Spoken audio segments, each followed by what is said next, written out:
Welcome, welcome, welcome. It's another episode of That Little Gay Talk Show. I am your host, Joel Tatum. And I am Wendy Taylor. And today we are talking about Millenials. Yay! We're in part three. Part three of our Generations episodes. We've already done Boomers. We've already done Gen Xers. It's been an interesting, it's been really interesting doing this. I found the Boomers to be very straightforward. I found the Gen X episode to be the angriest episode we've ever had. That's because they want to be left alone. But yes, Gen X is mad, y'all. Yes, we is mad. It was a very passionate episode. Passion is a great way. That's a great PR spin on that. Super mad. Absolutely. No, we're just angry. So today we are joined by two fantastic millennials. I have our good friend Amara Red, and then we also have the fairy godfather himself, Martin. Hi, I'm back. Did you miss me? I always miss you. Oh no. Well, we knew we were going to have you back on the show sooner or later. Oh, yeah. I didn't think it was going to be this soon. Listen, when a couple of our guests dropped out last minute, and I put out a call, and Martin was like, "I'll do it," and Amara was like, "I'll do it," and I was like, "Sweet, we have a show." Yeah, I shared the post and I was like, "Hey, fellow millennials, somebody contact them." And Wendy reached out to me and was just like, "You." Because so far, this is funny. So far on the Boomers episode, we had Mr. Gay Leather. Oh no, Mr. Prime Choice. Mr. Prime Choice. Of course you had him. Yeah. He's James. running a fantastic PR campaign. Yeah, James is doing all kinds of great stuff. When you win Mr. Third Coast or Mr. Prime Choice, that's like the road to MIL. Yeah. So, or I don't know. Oh shoot! I didn't just. I messed that up. I'm about to go get beat by my boss. But no, like it really is. It's a pipeline to like bigger championships and like national championships. So yeah, no, he's got shirts at Surratt right now. Yes, he does. He's got pins. He's got merchandise. Yes, we just got finished putting together a beautiful calendar. Then we're having the. Oh, that's right. You photographed them all. And I did outlay too. Like I designed. I can't wait for that. Yeah, it's good. Oh, I'm so excited. My mom actually is buying too. I'm pre-coming right now just thinking about this. Like this is going to be so good. And then on Gen X, we had a porn star. Yeah, we had Silver Steel. We had Silver Steel. We had Silver Steel, and then we also had Kendra Walker, the Pride president. Oh, I love Kendra Walker. Yes. Okay, can I tell you was guys? going with the theme because I thought it was funny because the Boomer episode we had James. Yep. And then on the Generation X episode, we have Silver. And then on the Millennial episode, we have Martin. Aw, now you're comparing me to actual celebrities. You're so sweet. Wow, we've run the whole sexual gamut, I think. I wanted to make sure. From leather to porn, back to leather. If sexuality is a spectrum. It is a spectrum, Right. and I wanted to make sure that we always have a really diverse cast. And actually, something I need to call myself out on publicly right now: we haven't had anybody from Asian or Pacific Island descent on this show yet. Hear that, people? We're searching talent So scouts. I want to remedy that. I'm really realizing how few from the Asian and Pacific Islands backgrounds, cultures, that I have very few friends in my own personal friend group. And that's something that I would like to change. That's something I'd really like to change. So do you remember like Pride several years ago? It was like 2021. I think you had already shot me for the Montrose Forges promo stuff for their leather stuff, and then we brought you back for June to do our Pride promo things. And the people that I had booked included like my sister Mackenzie, who is both biracial and plus size. And then we had like a dark-skinned black guy, and Preston, of course, and then one of my other fairy godchildren, Sinclair, who now lives in Austin.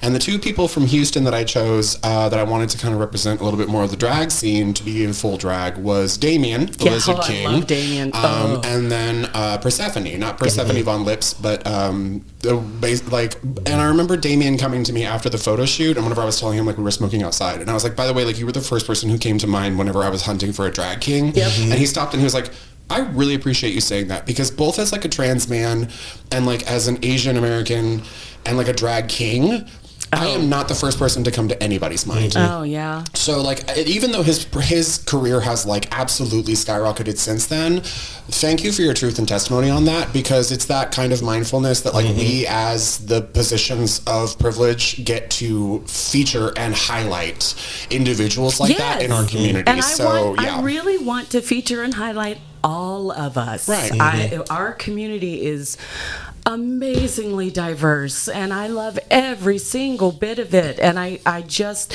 that's a place that I have been neglectful.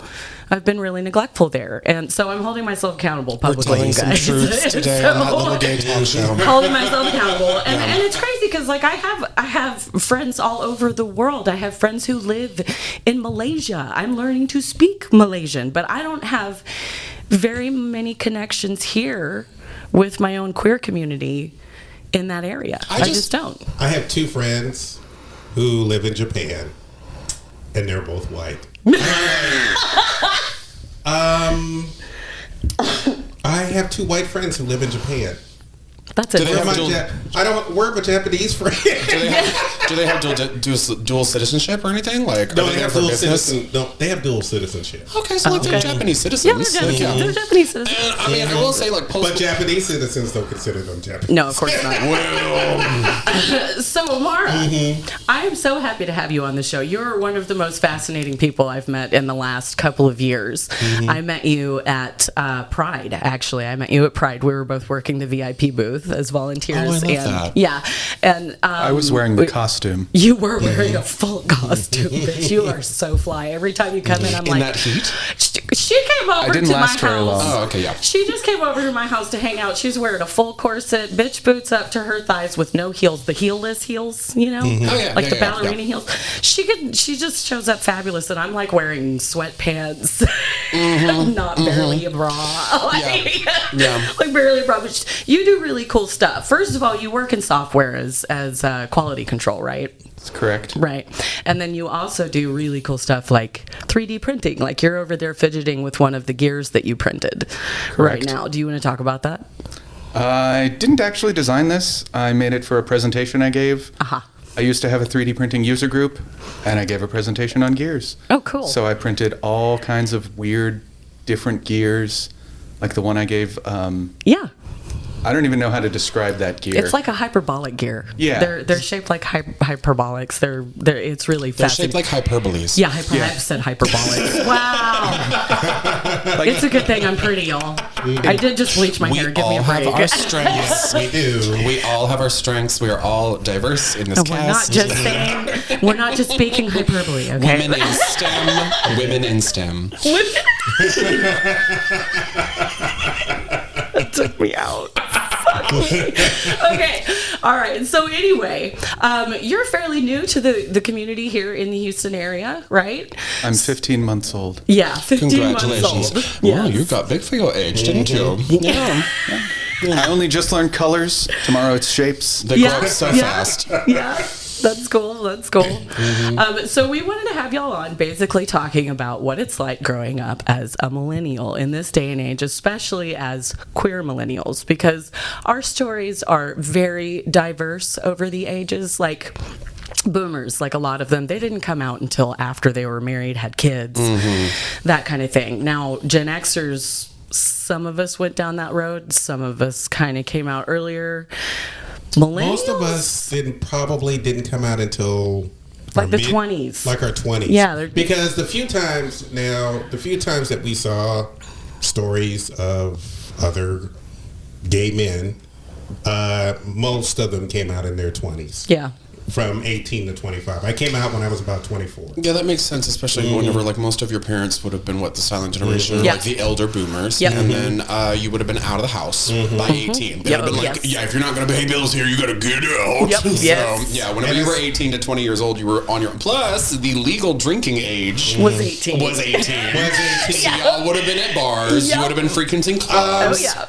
Not me, because the moment, I think the year before, Texas had changed to 21. That happened to my birth mother. Yeah. And my birthday wasn't until December. So I was like... Yeah. So I waited until I was 18 to get ready to drink. And now you're telling me I have to wait another 3 years. I got to watch everybody else drink on my 21st birthday because I was pregnant. Oh, I was going to say this earlier in the other conversation. I actually would have came out a lot earlier. I said this in the last episode, but right when I was about to come out, AIDS came around. Oh, Yeah. Yep. And that was a whole Reagan. thing. Yeah, that was a whole other thing. Yeah. So, and then what I find interesting about my friends in the millennial generation, they're kind of half and half. Like, a lot of them definitely came out earlier than most Gen Xers, but some of them still kind of tried to do the whole wife and kids and that whole thing. Well, that was... Well, when I think of millennials, and I need to start thinking of millennials, I think of adult millennials in the 2000s. I can't wait to hear this. I don't think of millennials in the 90s because you guys were just kids. I was 20. Were we? 23. You were how old? So, like, throughout the 90s, I was growing up. You're correct. But that's because I'm a middle millennial, right? I was born in 88. The eldest members of our generation, or, like, I like to call them castes, especially with this economic climate that we're in. Call us what? Caste, like a caste system. Yeah. Because if boomers currently have all the financial and economic and buying power, then we're definitely in a caste system. And that also extends to race. But that's another episode. Anyways, so when it comes to like my elder millennials, like my cousins, and even like some of my like second cousins, third cousins, things like that, who were the younger of the previous generation to be born, they were already teenagers and young adults in the 90s. And that technically counts because like 82, I think, is the start for our generation. Yes, because I'm 96 is the considered cutoff. a Zennial, and I was born in 82. Yeah. I thought it was 84. I straddle both lines, Yeah. and let me tell you how interesting that is. Because And I'm an elder Gen Xer because I was born in the late 60s. Yep. And let's see, that would be me and both my brothers, because my brother was born in 72. Right. So we're kind of like older Gen Xers. Yeah. So You're a Zoomer. Yeah. So yeah. Come on and Zoom. Come on and Zoom. Exactly. Yeah. I'm a Zoomer. Yeah. But so I was a Zoomer young with an adult, X, by the way. starting my second year of college, while you guys were in high school or Learning to read. or this and that. And that was, by the way, this is where the 90s comes in, because you guys are the most nostalgic generation I've ever seen. oh my God, the 90s. You guys love your old cartoons, your Rugrats, I watched all this stuff as an adult, and I felt weird when I watched these. I was 24 and still watching the Disney Yeah, I Channel. have to agree with you with that. A lot of millennials, I think, whenever we were growing up, so like you remember the Whitney Houston song, "The Children of the Future." She wrote that about us. Like, first of all, to give some background information on the millennial generation, we were the biggest generation of Americans, most populous since the boomers, because the boomers were our parents. Now, my birth mother is around your age as well, Joel, where she's like the beginning of Gen X. But like all of my aunties, all of my uncles, everybody from my parental generation were boomers. Right. And they were the biggest generation of Americans ever born.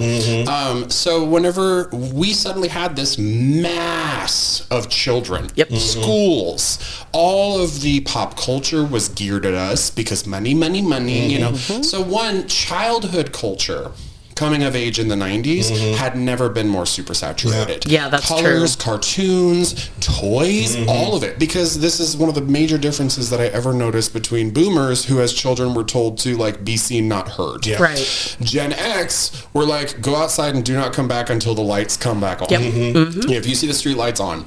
Whereas millennials, we were kind of in that teeter-totter age of like, we had Operation Desert Storm. We had the Oklahoma bombing. There was the AIDS crisis, sex trafficking, trafficking started really picking up in this country as well. Yep. And I think all of that was already going on. It's just that news media outlets or coverage was already starting to really focus on the fear-mongering post the Reagan era because it increased ratings. Well, and this is also the area, too, where computers are now in everybody's homes. Exactly. That didn't exist when we were kids. Well, see, I didn't even have a personal computer in my house until I was 12. Yeah. We had Windows 95 in like You were 1999. So Amara I was 4. 23. Yeah. 1990. I was 23. 1990? We were pretty Wait, so early Amara, with how the old are you? computers. Let me ask you that real quick. I was born in 86. Okay. Yeah, I was born in 88. Yeah. Oh my I know God, you I should- graduated from high school at 86. You should never. Okay, well, this episode is not Well, about no, you, I'm sorry. Joel. 87, sorry. Joel was like, we're going to bring some millennials on here, and then I'm going to talk about being. No, I'm kidding. I love you so much. Did you bring us on here just to shame us? Yes. I have been waiting for an excuse to call him Grandpa this whole When you episode. look at it, I mean, I don't have them, but I mean, your parents are probably Gen Xers So, like, or late boomers. my mom who raised me, because I have a difference between like my birth mother and my mother, okay. right? So my mom who raised me was a boomer, Okay. like dead center. Okay. Lock, stock, and two smoking barrels, which is why I also had that, like, be raised with this scene and not heard. Yep. Why are you crying? Stop crying. I'm going to give you something to cry about. Is it bleeding? Is there a bone poking out? No, you're fine. Rub some dirt in it. Get up and go. Yeah. And that's kind of where I was getting at with the childhoods that were catered less and less to us playing outside and more to stay within my line Where of can sight. I see you? Right. Yes. Yeah. Now, granted, we still had the like wild and free childhoods, Yep. where like our parents are like, man, if you get kidnapped, that's just one less. So, and we also like as millennials, there were so many of us. I number 11 of 28 grandkids. Wow. I am the oldest of 7 kids. Like there are, and whenever I talk to like my younger friends, they're like, I have one brother Yeah. and maybe like one cousin, and Yeah. I'm like, you only have one cousin. Yeah.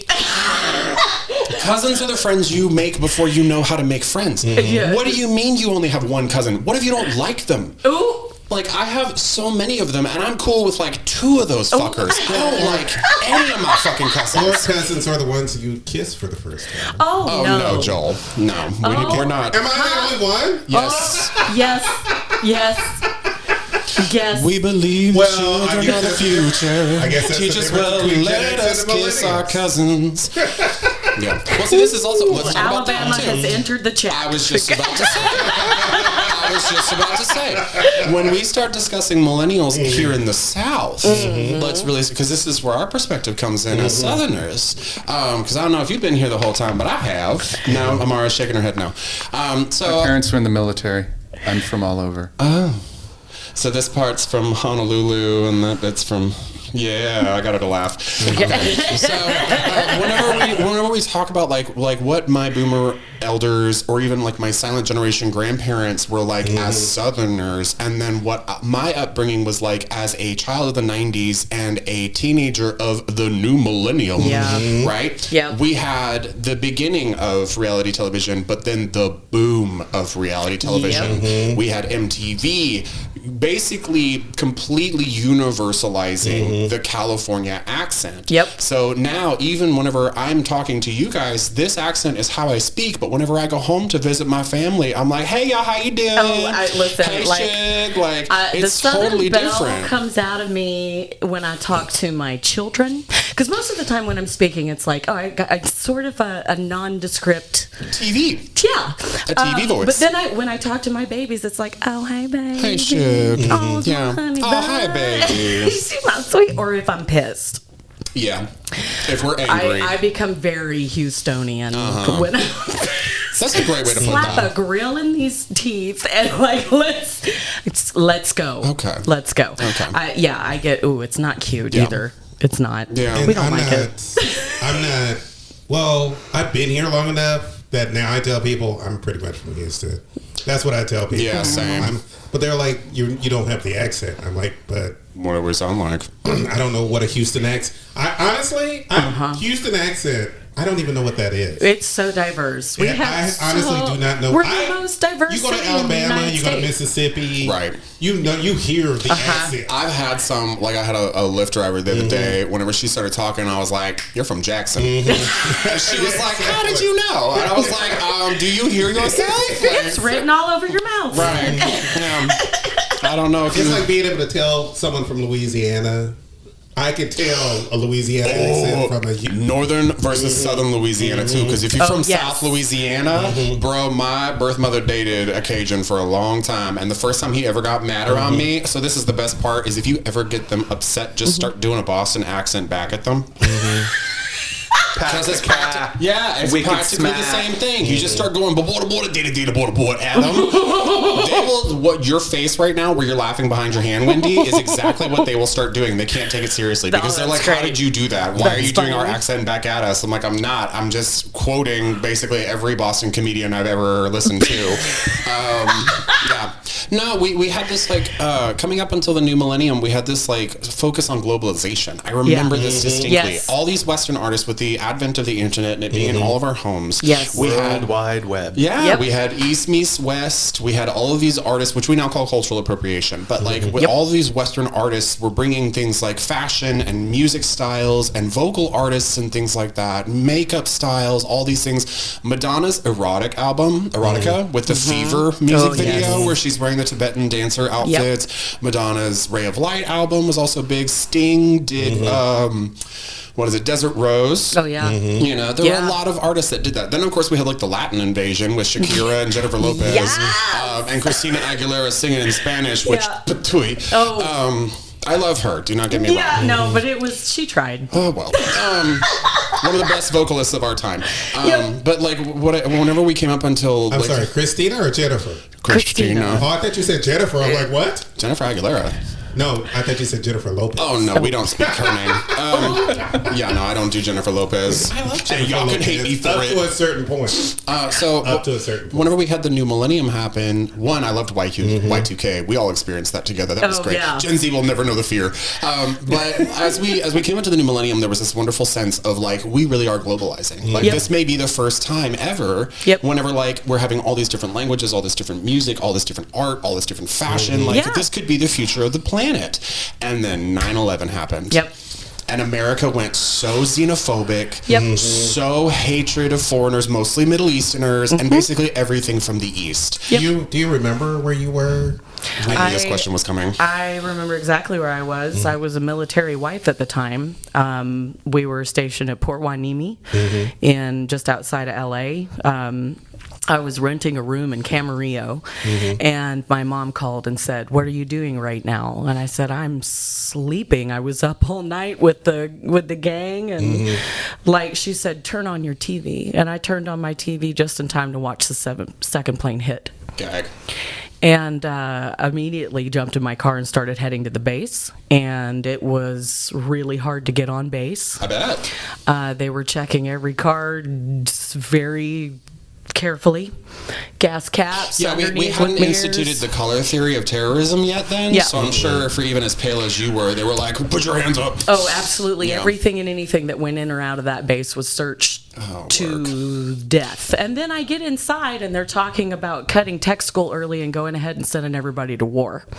So it was a very, very scary time to be part as a family of a military member. Yeah. It was a very scary time. And then of course the war that followed. And listening to the list of names of people who aren't coming home. I saw a little bit of it on Good Morning America that morning right before I was leaving for work. But I thought, at first, my mind didn't click that there was something terrible happening. I thought they were previewing a movie or something. So Tom Cruise. So I just ignored it and went to work. In a world. When I got to work, everybody was standing at the bar. Everybody was staring at the TV. I'm like, what's going on? And they told me, and I'm like, wait, I thought that was... No, this is real. That was the first time in my life. Second time, actually. I remember the Challenger explosion. Oh, I was in class. Yeah. I was in class when that happened. Yeah, your whole So- generation I'm saying, watched that as like kids. I remember this. Like, Yeah. but no, Y'all but watched that this in is class. this is where we have like the generational Yeah. divides, because like where I was taught about the Challenger explosion by members of your generation, Joel, is where like Gen Z is probably being taught about 9/11 Yeah. by the Millennials, Yes. because we're all middle aged now. That's Yeah, fantastic. Exactly. I just that was the first time I remember looking at the news, and I don't even want to say it. Like I just watching people choose to jump out of the windows instead of burn to death. I can't even imagine the amount of fear that those people experienced in those towers and on those planes. And that was the kickoff for our entire generation. That's right. Like whenever it came to millennials, I was 12.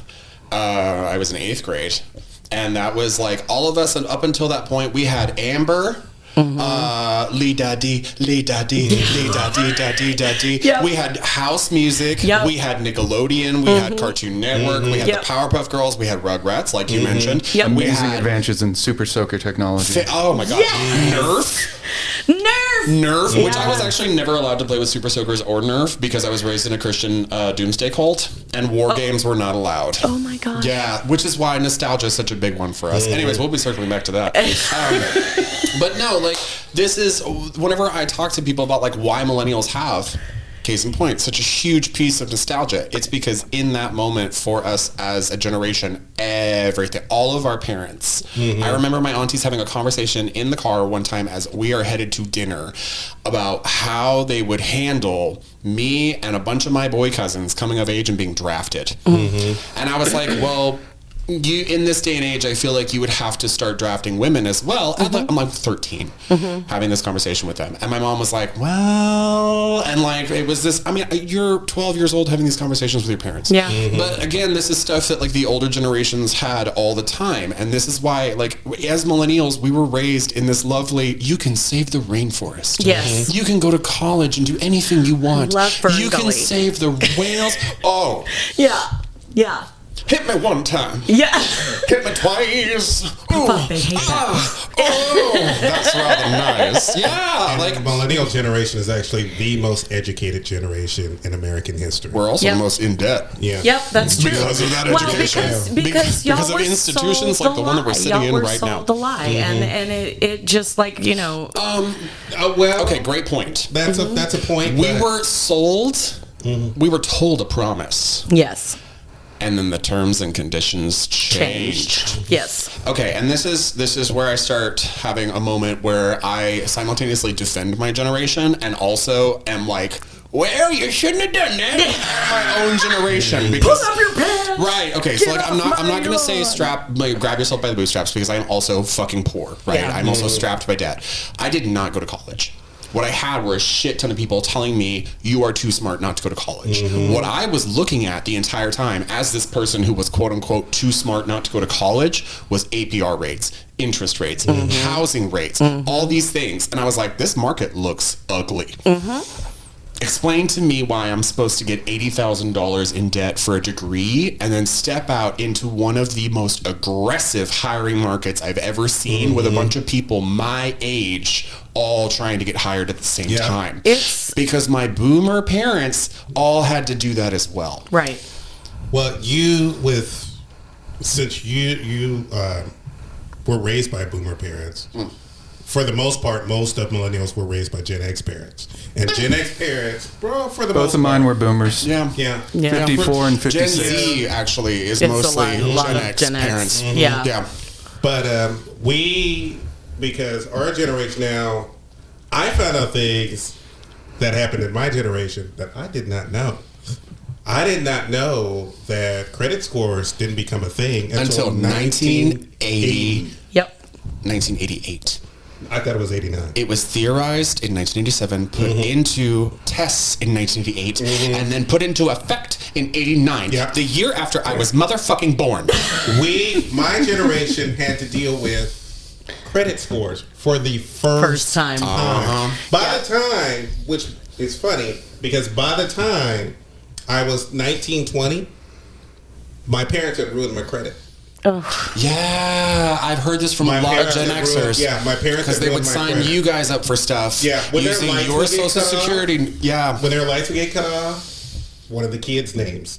If they needed a new credit card, one of the kids' names. Oh Lord! Ooh, by the time I was ready to go to college, that is actually criminal. I was already That's in debt, criminal. and I didn't even do anything. Yeah, that's That's literally got criminal. a credit score of 3. Yeah. My parents used to get credit cards for me when I was 12, 13, 14, 15. Never knew about them until later on. So That's crazy. Now, Martin. Yeah. Should we tell them about the secret millennial meetings about which industry will go next? Shut up. Oh, that's right. Oh, Okay, don't discuss everybody's these. mad. There are Everybody- industries that I'm glad to see go. Listen, okay, so my thing is... Stop it! is Stop like, giving away our plans. So here's my thing, right? Like I'm a Zennial, and part of me lives squarely in Gen X, and part of me lives squarely as a millennial. Okay. As case in point, the last episode where I said that I told the executive director of American Idol to go fuck himself, basically, because I didn't want to take out my nose ring, and everybody else in the room was like, "That's the millennial in you." We Yeah, would it have is. yanked that right out of our nose. Yeah. And I was like, "Oh," but I like that millennials are like, we're not gonna take it. No, we ain't gonna take Well, it. that's because we were told we were the future. Yeah. Yeah. And But and you know what? Here's the thing that I too love about the millennials. Millennials change language. oh yeah, They change language. We're talking more about mental health. yep. We're yeah.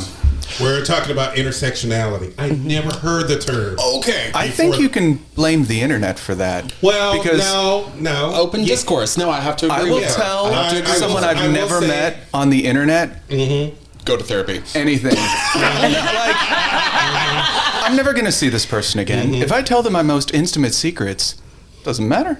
They're ephemeral. Do you remember that game that we played as kids with like the phone is ringing and it's your secret boyfriend game? I feel like that's what Tumblr was. Do you remember that game? No, I have no idea what you're talking Yeah, it about. was like you moved a certain amount of spaces. It was like it's from the same brand that did like the Pretty Princess game where you have to I've collect never like the seen ring that and that. either. Wow. Oh, Okay. a Was that board just game? that game? Yeah. Was that just that game? I don't remember the name, but I remember that game. It was literally left It was over like from Slumber my, Party from my, like, prank call older game or millennial something. cousins Because I who were coming of remember- age in the 80s. Because I remember when it comes to the internet and technology and everything else, I remember my younger brother's interesting story. Yeah. I am Gen X. Because of my father, we have Gen X all the way to Gen Z. Wow. Because of my father. What a busy man. Very busy. Yeah. So This is why vasectomies I should was be actually introduced mandated. to texting. Yeah. Because of my younger siblings. Snapchat. Because of here we are texting Fucking on flip phones. Snapchat. The rise and fall of The Snapchat. Well, is it Yes. still a thing? Yes, but no. Yeah, but no. No. Yeah. Yeah, but no. Kind of like Tumblr. Yeah, no. Yeah, it's gone. Which Tumblr got rid of all their porn and suddenly nobody wants to be on Tumblr. I mean, if you're going to remove your literal fan base, Right. like that's what your bread and butter is. Okay, so you made an excellent point with millennials changing up language and us opening up doors for things like mental health. My auntie, who is actually one of my biggest advocates, both as like a queer person and as a goth and like a number of this woman literally traveled the world for a long time, has an engineer for a husband, may he rest in peace. She was all over the planet, handed me like my first Sisters of Mercy album as a youth and was like, go forth, my baby bat, you know.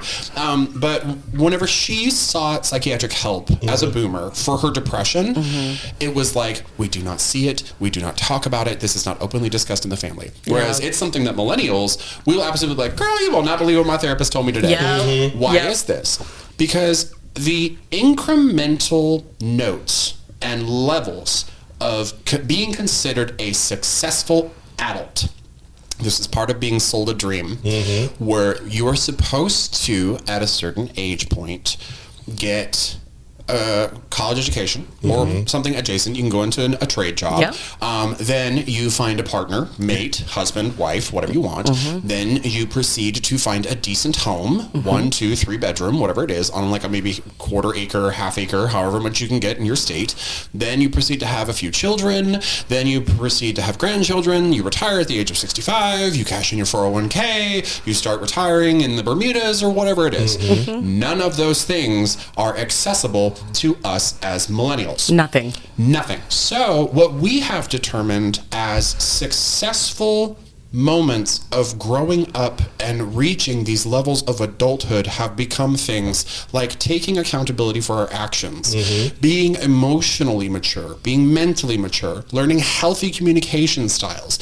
One of the things that I see very often being used as a smokescreen to not get us to pay attention in the early years of how terrible this economy was headed was millennials are killing blank industry, right? Yep. Now, using any polarizing language like that is a great way to get people who are not paying attention to be upset. Yep. But whenever we also start seeing post-COVID, these children who are in school now, teachers are quitting, they're not able to understand why Gen Alpha or even like the last trailing remnants of Gen Z is just not getting with it. Yep. People have so many things to blame. One of the first things I hear out of these people's mouths is millennials as parents using gentle parenting. Yep. That's the cause. Yep. Because you treated your child as a human being. You spoke to them with respect and dignity. And I'm like, yes. And then we also taught them that respect is mutual, but is also earned and can be taken away. But you know, the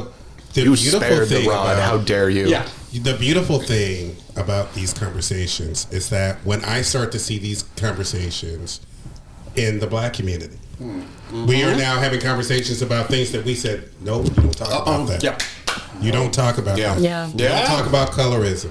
We don't talk about abuse of any kind. Of any kind. We don't talk about mental health of any kind. We don't talk about how to parent. You just parent the way that your parents parented, Right. and then that was it. Well, have you tried beating his ass? Yeah, exactly. Yeah. So now I'm starting to see more people of color having conversation. Now, that's also causing a cultural war within Yes. a lot of communities. Yeah, Yeah. absolutely. Because As it should. a lot of the oldies want to still hold on to certain cultural things where young, but this is a thing that's been going on for thousands of years. It's Young people always upset at old people about stuff. Old people upset about young people about stuff. Yeah, you can read articles. Not being going able back to for use a centuries. chalkboard will be the downfall of the educational system. Okay, just let's talk about one of the things that a lot of people my generation and up are pissed off about, and that is not teaching kids how to read cursive. Well, how are they ever going to read the Declaration of Independence? what? Do you know how many times that thing has been posted online for them to see in plain text? You can't read Latin either. But you still know what everything says because it's been translated. You can't read Hebrew, Greek, or Latin, but you still certainly read the think Bible. you know what the Bible says. Okay. You know what? But see, I think that's an avid case for why we should be teaching them cursive is because misinterpretation is vital to... Yes. Well, yeah, anyways. Yeah. We can save a PDF, though. Yeah. True. See, okay, like to quote something that is often to correct a quote on something that is often very misquoted. It's Darwin because I love myself some evolutionary biology. People tend to say only the strong survive. That No, was it's the literally what I fittest. always used to say. It's not. It's not. It's everybody in the Boomer generation used to say only the strong survive. No, it's the All fittest to silent adapt. Thank you. It's You have to have the whole quote. It is not the strongest. It's not the fastest. It's not the most. It's not any of those. It is those most adaptable to change. Now, whenever we look at how millennials parent our children, and then we have our boomer or even sometimes our Gen X or silent generation parents telling us, well, that's why they act that way. I love turning to those parents and being like, I am the result of your parenting. I was never allowed to express my emotional state. I was told to shut up or I'll give you something to cry about, even though I was already crying. Yeah. So now I allow my child to, or I don't have a kid, but I allow children to meet me and tell me what's going on with them, and I validate that emotion, but I also do not let them walk all over me because I am still the parental unit or Right. adult in Right. here. Whenever it also comes to moments like technology or what is outdated. Yep. Everything gets outdated so quickly. The moment it hits the shelves, it's outdated. Also, the science of public education is barely 100 years old. Yep. We were not educating the public at all levels of income a century ago. Nope. So, like, paleontology, which is barely 200 years old, is an older science than public education as a science. And there are people who have PhDs in it, but they have PhDs in public education or education sciences from 50, 60 years ago who are saying, you need to learn cursive, you need to learn these things. And we're like, why? All of these children have been using tablets since they were old enough to sit up and had enough dexterity in their hands to be able to tap something.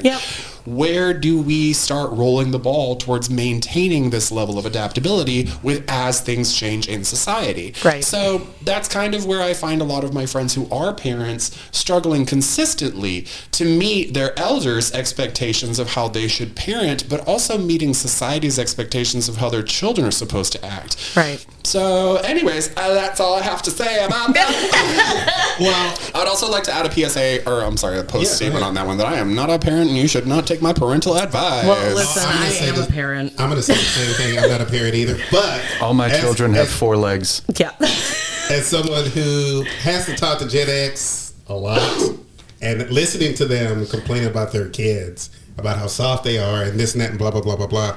And I have to constantly remind them, you raised them. Right. Well, see, why are you complaining? I learned it from watching you. Yes, exactly. All they do is whine. They don't want to work. They don't want to do this. You raised them. Yeah.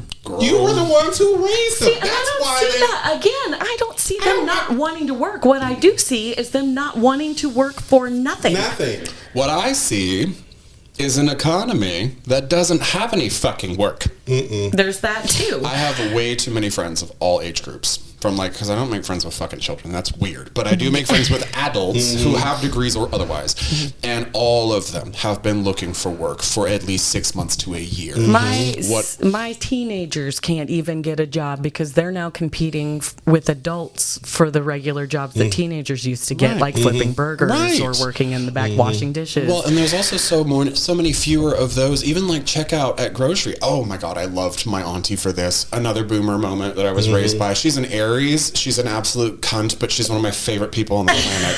Because we were at Walmart one time, right? And we were grocery shopping. She's disabled, so I'm helping her, bless her soul. Anyways, we get to the checkout, and I'm like, we only have a few things. We can go to the self-checkout. And she looked at me like I had just spat on her. And she said, I don't fucking work here. Now, in that moment, I thought she was just being self-righteous, but what I absolutely realized is that by going through that checkout, talking to that checkout person, having them ring your fucking groceries up, having the bag person bag up your groceries, that's 2 jobs that you're maintaining. That's right. Checking out your own groceries, you are absolutely contributing to companies being able to pocket all of those extra profits, and not only that, but inflating more of these prices in groceries. Yeah. There are less and less jobs like that at entry level because entry level is being eradicated by computers. That's okay, and that's crazy because I have actually seen literal postings on Indeed, all of these platforms that you can go to look at, and it says entry-level position, internship, unpaid, master's degree required. Yeah, or equal. Or equal. 4 years in experience. Yes. Yeah. And then it's not an entry-level position, is it, No. if you need 4 years of experience? Sounds like volunteer work. Yeah. Yeah. Oh, and trust me, unpaid internships are what millennials stepped out of the professional workforce into. That's it. And it's what elder millennials will try and tell, like, the middle millennials and younger, like, well, I had to do it. And I'm like, well, you got fucking duped. I hate that kind of, I had to do it so everyone else has to do it. Right. That's bullshit. I went through that so you don't have to. I was spanked as a child and I turned out fine, so it's okay to spank my child. No, you did not. Yeah. If No, you think it's okay to hit children. So here's my thing about that. Now, I used to spank my kids. I used to spank my kids because I was told that, that sometimes, it is okay. Spare the rod, spoil the child. No, like if they're going to run out in the middle of the street and you keep telling them not to, you grab their arm, you spank them, so that they understand that will hurt. But the thing is when somebody looked at me and all we were doing was having a casual conversation, and they looked at me and all they said was, "Did you know that children are the only people in our country that we're legally allowed to hit?" And we don't get punished for it. And Well, no, we do, but they're the tiniest, most indefensible, and we're legally legally allowed to beat them. And that flipped something in my head, and I went, this is wrong. You as a parent are allowed to spank them. They're not allowed to hit you back according to some kind of weird disciplinary juxtaposition of roles. And furthermore, you have to know like how and how hard and how often, because if you hit them too much, then CPS gets involved. But if you hit them too infrequently, apparently then you're a bad parent. And if you don't hit them at all, then apparently you're just letting them be spoiled. Okay, so well, I'll tell you that the worst punishment I ever gave any of my children, it was like killing their firstborn child, was taking away their video games. Yeah, that's what I do to my brats. Yeah, that every worked. time I have a sub that's absolutely just mouthing off. And they're like, oh, I'm been such a bad boy. What are you going to do to me? Are you going to tie me up and spank me? First of all, why would I punish you by doing something to you that you fucking enjoy? Right.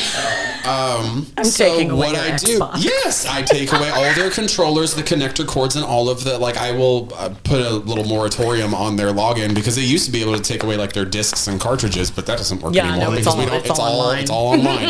Yeah, so if I just take away all your cartridges or your cords, usually that work, or your controllers and your cords. That's what I did. I took the controllers and the power cables. Or changed the and Wi-Fi HDMI password. cables. Yeah, that too.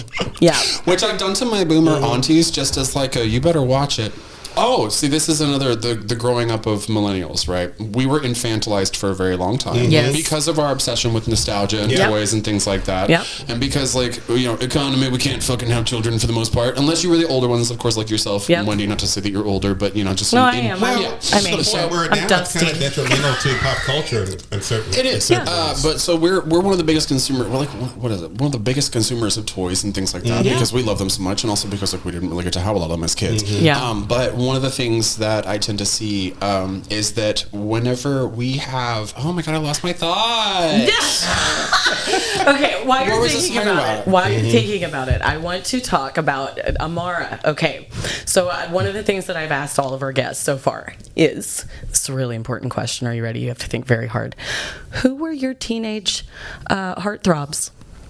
Who were your crushes as kids? Like, who was your poster on the wall? Jennifer Connelly. Jennifer Connelly. I didn't have a poster, but that's who it was. Jennifer Connelly's beautiful. I don't know who that is. Oh, yes, you do. Labyrinth.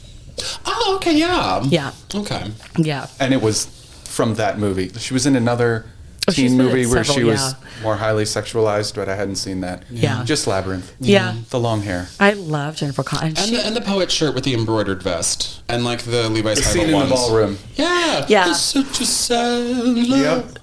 Deep in your eyes, you got a pale drink. You know who wrote that song for that movie? I did not know that. I love Jim Henson. I do too. I love Jim Henson, and the funniest note that I know about Jim Henson is when I went to go see Avenue Q.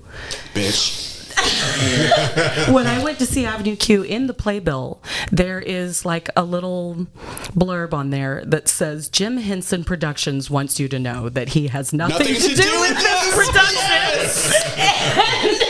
And has no bearing if ands or buts to just do not attach his name to this show. Well, I mean, with such show-stopping numbers as everyone's a little bit racist and the internet is for porn. The internet's for porn. You can be as loud as hell you want. I wish I could go back to college. Oh, yes. But these kids are all so much younger than me. Yes. Yeah. Where are we recording this? Purpose. Yeah. What the fuck do you do with a BA in English? That was pretty good. If you were gay, that'd be okay. Yeah. I mean, because, hey. Yeah. Yeah. Yeah, it's excellent. We actually did Everyone's a Little Bit Racist for our senior show in high school in choir. That's amazing. Yeah, because the choir teacher was leaving. And he was, because he was leaving that year, and we had a new choir teacher coming in next year, and he had already like hired his replacement. And this was like his deuce out to Texas because he was moving. Because this was before gay marriage was legalized here in Texas. Yeah. Because I'm old. But anyways, he was like saying basically like a big fuck you to Texas, and more specifically like A-Leaf Independent School District. A-Leaf. But it was one of the numbers that we did, and it was fantastic because the principal of the school and the superintendent were both like front row, dead in center.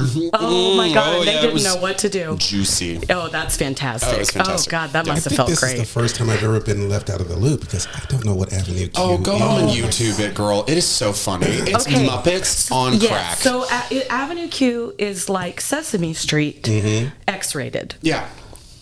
There's a character puppet named Lucy the Slut, and she has giant knockers, and she has a sex scene with one of the other puppets on stage. Yeah. And then there's these like Care Bear characters that are like the devils on your shoulder that tell you to do things that you shouldn't do. It was really big from like what, 2008 to 2010? Yeah, I think? it beat Wicked Oh for no, Tony. it was actually before that. It was like 2004. It I beat think. Wicked for the Tony. Yeah, it for, did. For It was musical used of in the my year. theater class in 2005. Yes, it did. Yeah. It was like 04, I Oh think, my god! was its debut And when year. I It went, was we big. watched it at the Hobby Center, and the two little blue-haired ladies that were sitting in front of us did not understand what they were coming to see.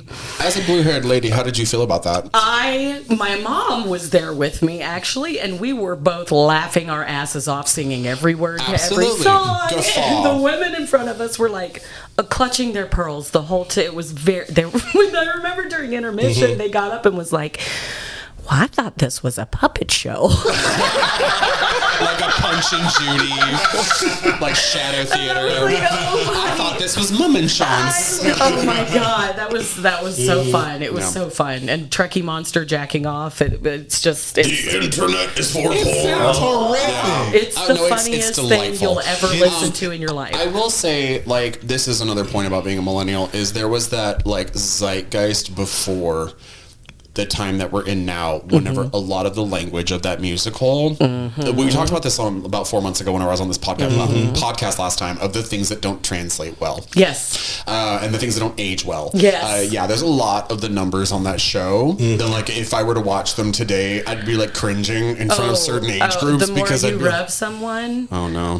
Yeah. Can we? Speaking of the Asian population and making fun of them, that role all in of itself. Were we Christmas. speaking of the Asian population and making fun of them? I don't think we were. Do you know, like that whole character is so horrible. Oh yeah. It's just when she comes out and she's like, "Brian, you'll take out recyclables." Yes, It was pretty bad. Oh, so bad. Yeah, so like Yeah. everyone's a little bit It's racist, cringy. but there's a bunch of other stuff. Anyways, Yeah, it so is. my teen crush was Matt Lauer. No, I'm kidding. Thank you for making that face. I was like, hold up. Okay, so one, I don't really know that I had one. Because I still am this way as an adult. Where like, if I don't know who you are, I can't crush on you. I need a personality. I felt that way for the most part So, too. like, I also felt kind of ostracized by that because like it was still a very like teen heartthrob era. We still had like, especially with like the Disney Channel kids and like all that shit. And like, so whenever we had like our heartthrobs and stuff, like people were super. I was older than the era of people being obsessed with like Zac Efron and shit. I will say that I did have random crushes on like certain actors or like, you know, Jonathan Taylor Thomas. That was the one that was my thinking of, younger cousins. I had like, hi, I don't know if you can tell that I never had a dad. But whenever I would go see movies, the ones that I would want to go see were people like Bruce Willis. Yeah. Like, I always liked the daddy kind of like superhero figure. So one of my favorite films of all time as a child, costume designed by Jean-Paul Gaultier, and the soundtrack done by Eric Serra, who is one of the greatest movie composers of the 90s, was The Fifth Element. It is a sci-fi standalone. It's epic. It's absolutely fantastic. You're thrown into the middle of this whole world of absolute capitalist denigration. Everything, obviously. The ZF1. Right. Oh my god. But yeah, and because of that, I also like had to trick my mom into thinking that like I tended to have crushes on like their opposite starring female, like women in the Mila Jovovich. Where I was like, oh, we have to go see her because she's in this movie, and then I would just be like fapping it. Multi-pass. Yeah, to him in that fucking skin tight jersey tank top. And the fucking, like, oh my god, he's so pretty in that fucking movie. Bruce had a lot of killer roles. He had some killer roles in some amazing action flicks. Also, this is very niche, but Oded Fair. Do you know who that is? The Mummy, right? Yes. Oh. He's great. Yeah, the guy with the face tattoos. Yeah, so he was also in Resident Evil 2. Yes, he was. He is real Just pretty. beautiful. He's in Yeah. a couple of more I think he's in the sequels. 5th one. Yeah, he is. Wait, the And video he's in the game or new the season movie? of The movies. Okay. Star Trek Discovery, one of the newer seasons. Yes, he is. When they go to the future. Oh my god, Spoilers. he's so beautiful, and he aged so well. Yeah. That was kind of like, because growing up in the International District, I already had like, I would say, cultured tastes, but like. He was one of the, and that was another one where I was like, "Hey, I want to go see like Resident Evil 2." And my mom was like, "Isn't that R-rated?" And I was like, "Yeah, but Mila Jovovich is in it." And then like she looked up the movie like to test it first, and she's like, "Oh, Oded Fair's in it. I'll totally go see it." And I was like, "Yeah, girl, that's not at all why I want to go see this. I want to go see it Okay. for action and zombies." Okay, So- but just for a second, let's talk about Mila because she is a sci-fi actual icon. And she speaks like 7 languages. I know. And not to she's a mention she former was a supermodel. and And she's a singer. and a singer. And a designer. And she actually single-handedly saved the entire planet one time in an alternate universe from global warming. True. Ultraviolet. And Yeah. yeah. Ultraviolet. Okay, Ultraviolet's actually really terrible. is. But it's I saw it in hilarious. theaters. Yeah, it is hilarious, but I saw it in theaters, and it's pretty bad. Like of the canon of Mila's films, that's not one that I tend to bring No. up. Oh, so actually, this makes an excellent point. Let's talk about like as millennials coming up in like what I would consider to be like the last economic boom before the downfall of America, right? Which I love having foreigners like visit this country now because they want to see America before it falls. What tends to happen in times of like economic security is art suffers, right? Yes. We need anguish to have good things. Yeah. So we talk a lot about like nostalgia and our music and all of that. One of the biggest similarities that I tend to see between millennials and our parents, the boomers, all of our music is I'm gonna sing this song, which is the name of a dance. And I'm going to teach you how to do this dance in the song.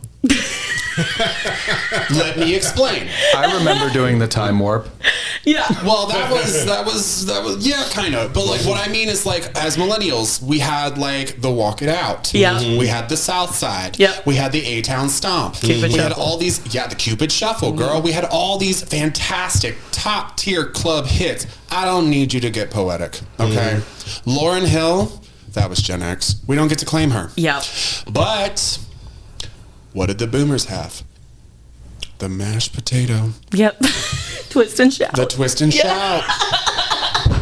What they had were some real good times. Yeah. And what they had were some real simple songs. Yeah. That was like, come on everybody. Yeah. Clap your hands. That was actually one of the things, like speaking as somebody who went into the music industry during that time. Oh, man. As an adult, let me tell you how unbelievably frustrating it was trying to get people to understand that you can have a good beat and say something at the same time. You didn't have to choose. You could do both. And and that was around the time I was making this argument, and then like the next day, Well, Crystal Waters did it in the 80s. Black Eyed Peas came out with my humps, my lovely lady lumps, and I was like, I can't do this. And then, because of this wonderful thing called the World Wide Web, Alanis Morissette made a parody video of that. Do you remember that? I didn't see it. Where she was like, my humps, my humps. It was amazing. My It was the lovely most lady amazing thing I've lumps. ever Like, seen. it was like God. slow motion, but the exact same music video. I love Alanis Yeah, Morissette. me too. The best flapjawed, beady-eyed Canadian we ever got. God. So, what I will also say too, though, is that like what we grew up in as like baby millennials was the era of like Lilith Fair and like Yeah. female singer-songwriters were at the Yes. biggest they'd ever been. We had yes. so many fantastic songs Sarah coming McLachlan. out, beautiful poetry being Yeah. translated into music. Yeah. And then Clear Channel bought up all the radio stations. Yep. And suddenly we were being exposed to the top 20 every hour on the hour. You're Across listening to the the world. Buzz. You're And- listening to the Fed. You're listening to 103. But what's really fascinating about that is that now radio's dying. Radio's dead, girl. It's dying. Like people are still working in it.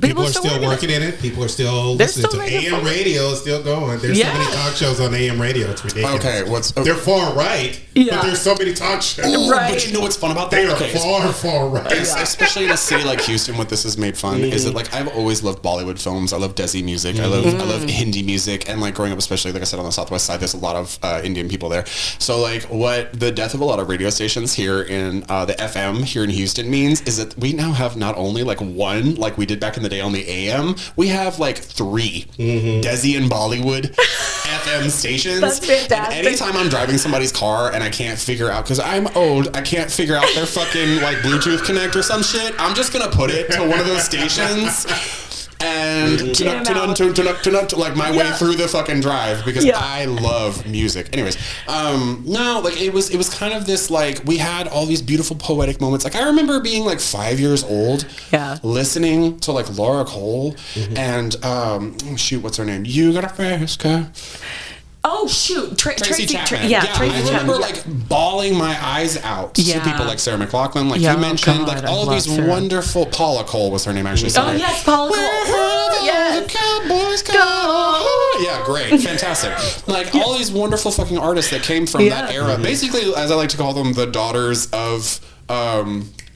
Oh my god, I'm blanking so bad today. Y'all shouldn't have had me on this podcast. I'm so glad. What is her name? Babushka. She also did the one that the Gen Z kids made popular again because of that Netflix show about the dead Barb. Wow, I really don't know what you're talking about. It's a terrible way to describe Stranger Things. Winona Ryder. No, not her. The singer. I thought you were talking about Kate Bush. Yes. I thought you were talking about Nicki Minaj for a second. Oh, no, she did. We do not discuss that. So Kate Bush was we will discuss that later. Kate Bush was one of the gifts that like Gen X gave us, and because of Kate Bush basically being like, I'm gonna be weird, fuck you, and writing her own weird ass shit, and then basically coming back and producing her own stuff. We suddenly had this next generation of women who had grown up being singer songwriters, and a bunch of the others like what's her name, the one who wrote They Paid Paradise and put up a parking lot. Was that Amy Grant? Amy Grant. Well, it was originally done by someone else, but Amy Grant covered it. That's face This is the first musical artist You mean I've Sheryl recognized Crow? Yeah. that people have talked about. No, it was Counting Crows. Yeah, it was Who Counting did it Crows. again in the 90s? Yeah, Counting Crows did it. Wait a minute, but it seemed the to go. verse. Say the verse again. They paved paradise and put up a parking lot. It's what they're doing to Montrose right now. Yeah. Oh, okay. Yeah. Now that I hear it in my head, I'm No, like, I know it was Amy Grant because I covered it in the 90s. It's a great song. But yeah, so because of Kate Bush, we had all these lovely like Bjork and a number of other wonderful like singer-songwriter women who did their own fucking thing in the 90s, and then Clear Channel bought the radio station. Suddenly we're being subjected to Britney and NSYNC. It's also the era when boy bands roamed the earth. Came back. Like, yeah, you guys had I shouldn't hit my microphone. You guys had the Osmonds and like the Jackson 5, good for you. We had NSYNC. all of them. We had 98 Degrees. UFO. We had Wait a minute. Wait a minute now. Wait a minute. What groups did you name? Jackson 5. Okay. Boys to Men.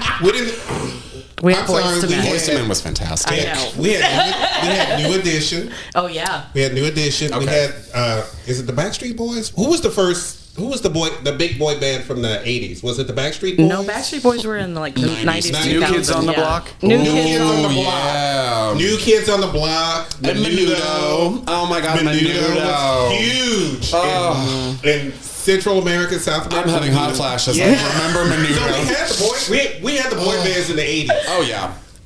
But we actually had more girl groups. I think, SWV. in the 80s and 90s. Absolutely. And Yeah. Absolutely. Oh, yeah. And y'all had some damn good harmonies in the 80s Yeah, too. we did. En Vogue. But we also had the British invasion going on at the time. We had new funk and soul happening. Oh, yeah. The beginnings of rap music and hip hop. Oh yeah. And see, what millennials got stuck with was what we were fed, which was like it was pop, rock, rap. And then if you were like a queerdo or weirdo, we were off the beaten path, discovering things like goth, house, electro. This is the other thing. Whenever boomers came of age, I've seen the footage. Fantastic outfits. Yeah. Gorgeous makeup. Yeah. Crazy club nights. Yep. Lots of cocaine. Yep. good music. Yep. Okay. All about partying. Yep. When millennials came of age, we were big hair, skinny pants, Yep. crazy outfits, Yep. club songs. We were literally like, one, we were told you're the future, you can save the rainforest, and then we suddenly had the planet is dying, and we're like, well, looks like we're gonna fucking die. Well, I mean, Party on. it was YOLO. Yeah. You only live Party once. on, guys. If Party you on, had man. told me at the age of 22, as I sat in South Beach, dancing so hard that on my first time on ecstasy, that I dislocated my fucking knee, that I would make it to the age of 35, because the hole in the ozone layer was going to be fixed. I like how you said South. I actually thought you were gonna. I actually thought you were gonna say heaven. Because Oh no, because I'm not that old. Yeah. well I am. Yeah. Well, because South Beach had 18 and up nights and 21 and up nights too. Yeah. Yeah. So one of the other things that I found to be a funny, entertaining difference in all of these different cultures. You know what? Before we do that, because we need to give the audience a little bit of time to breathe. I need to pee. Okay. Let's take just a little bit of a break. Just a little bit of a break because we're gonna get right back into it because this is fun. I'm having fun. Wendy's not shaking her head. Yes, she's shaking her head now. Are you not having fun? About to close it out. She's like, I'm not having fun. Yeah. Close it out, girl. Yes. The other episodes have gone way longer than that. Do you have somewhere you need to be? Bed. Oh, please. This is the millennial episode. We're like, oh my god, it's 8 p.m. We're Everybody's so gonna be like, tired. well, how come the millennial episode was so short, but the other ones were longer? Because we have work tomorrow. Because I tried to cut the other one off too, and then you took a break, and then we went for another 45 minutes after We that. can do it, Wendy. Come on. We'll keep it to a tight 30. Okay. We'll keep it to a tight 30. Okay. Go take a break. We'll be right back. And we are back. Dun, dun, dun. Everybody's taking their restroom breaks. Wendy's looking all frazzled because she wants to get the hell out of here. We'll talk after the show. We're going to talk. We'll talk after the show.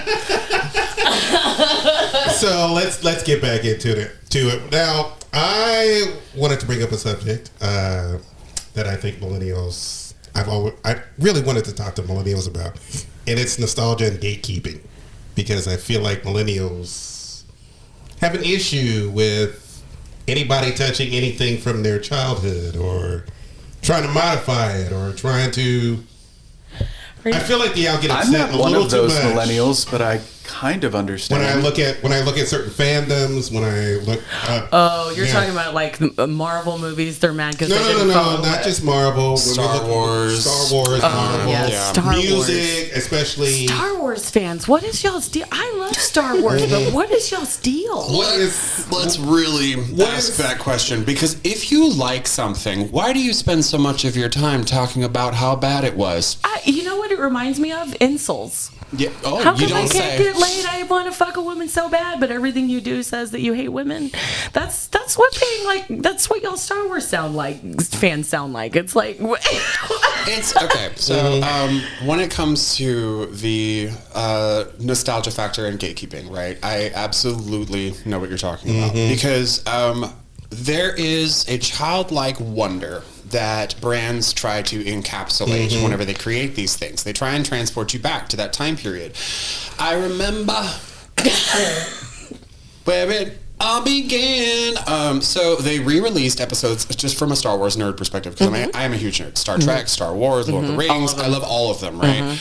As my boomer parents handed down this legacy to me, when they re-released episodes 4, 5, and 6, right? Remastered. Yes. Whenever I was a kid. Yes. So I had seen the old ones without all the extra CGI and stuff. Yeah. My older cousins had way more than I had. And of course my parents did as well. So we go see them in theaters. This is my first time ever seeing episodes 4, 5, and 6 in theaters. Because I wasn't even alive or conceived When they of. came out, right. I mean, my mom went to go see Empire Strikes Back in theaters. She literally talked about this all the time, like 57 times. She went as Han Solo to a sci-fi convention that happened here in Houston. That's awesome. So like generationally, we are geeks. Yeah. But so what happened in that moment is that like you have two generations of people sharing. This also goes into like who we were raised by. Because what I heard after we left those theaters were the CGI just made everything super corny looking. Yeah. And like it was just super tacky. And I can't believe that they would add all this extra stuff. And I feel like that was unnecessary. And why did they have to change it, right? Now, whenever it comes to what I hear from them making sequels and prequels and things like that, is it's just not the same.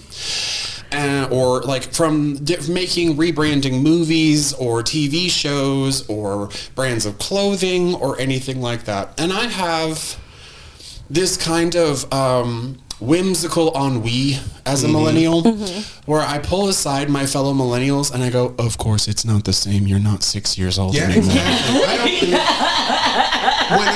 When I look at certain media from when I was growing up, a lot of the media, if I were to go back to try to watch some of that media or try to read some of it, It's not believable anymore. It's not believable. It's not. Well, that was actually one of the reasons why George Lucas waited It's so long. problematic.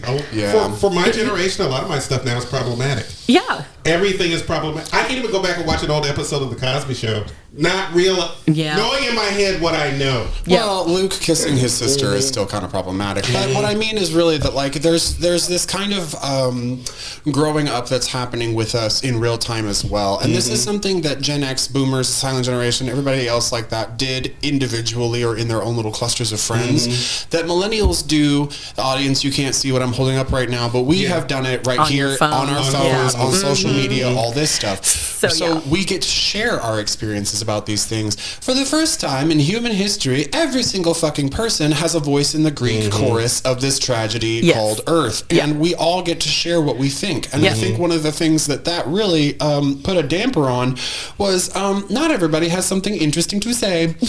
And we were all taught, hey, you have something to contribute. And I think we should have maybe pulled back from that a bit. Because not all of us do. And you know what? If you didn't like something, that's so great. They made it anyway. Yeah. Exactly. Well, my big thing with that is like, yes, everyone's entitled to an opinion, but not everybody's opinion is qualified. Opinions are like assholes. and also some hold more weight than others. Yes. And just because you have one doesn't mean that it's interesting or insightful or special or anything. Like The thing about opinions, and yes, opinions are like assholes, blah, blah, blah. I get it. Right. Yeah. I don't mind if you are not, because I realize that if you are talking about something medical and you don't work in the medical field, I recognize that it's just an opinion. right. I don't necessarily go, well, you're not an expert in this, blah, blah, blah, blah, blah, blah, blah. I know you're not an expert in it. Right. Because you basically told me you weren't. Right. So I see it as an opinion. Yeah. Whereas I look at people next to me who are like, hey, did you listen to such and such? He was so insightful and blah. Yeah, but he doesn't know what he's talking about. know what I looked up half of the stuff that he was talking about, and none of the stuff that he was talking about was true. If you need to I talk to don't me about our podcast episode, you can just talk to me about it. Yeah.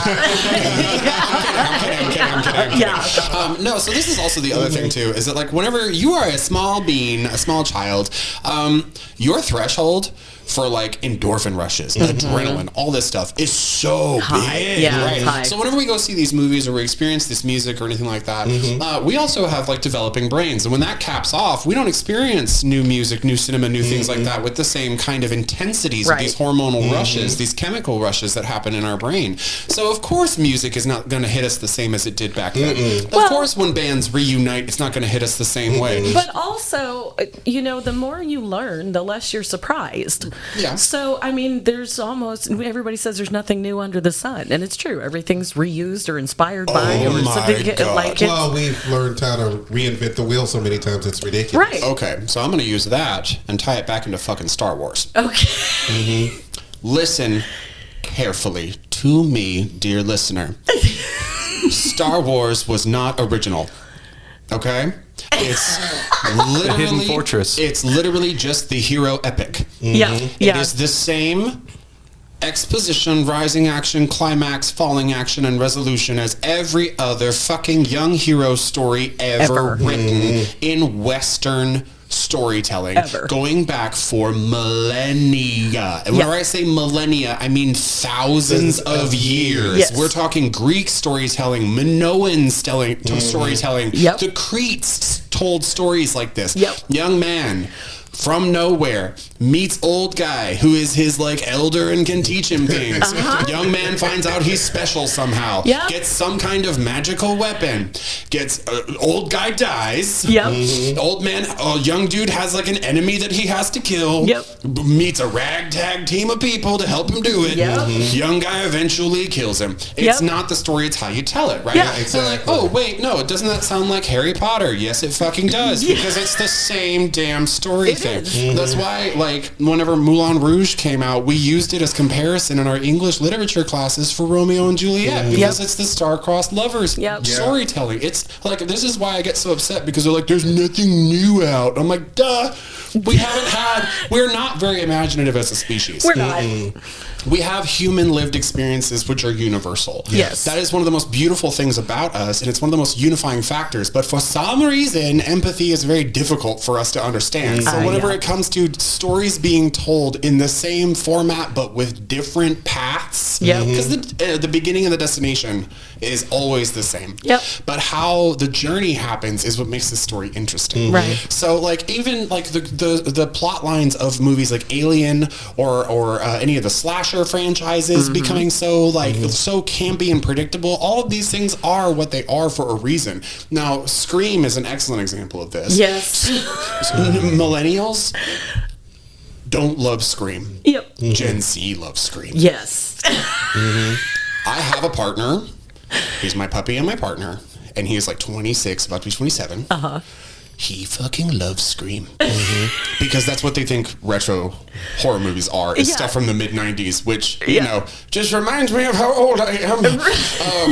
Because my idea of, like, classic horror cinema is shit like, you know, Bela Lugosi as Dracula. But anyways. Mine is Friday the 13th.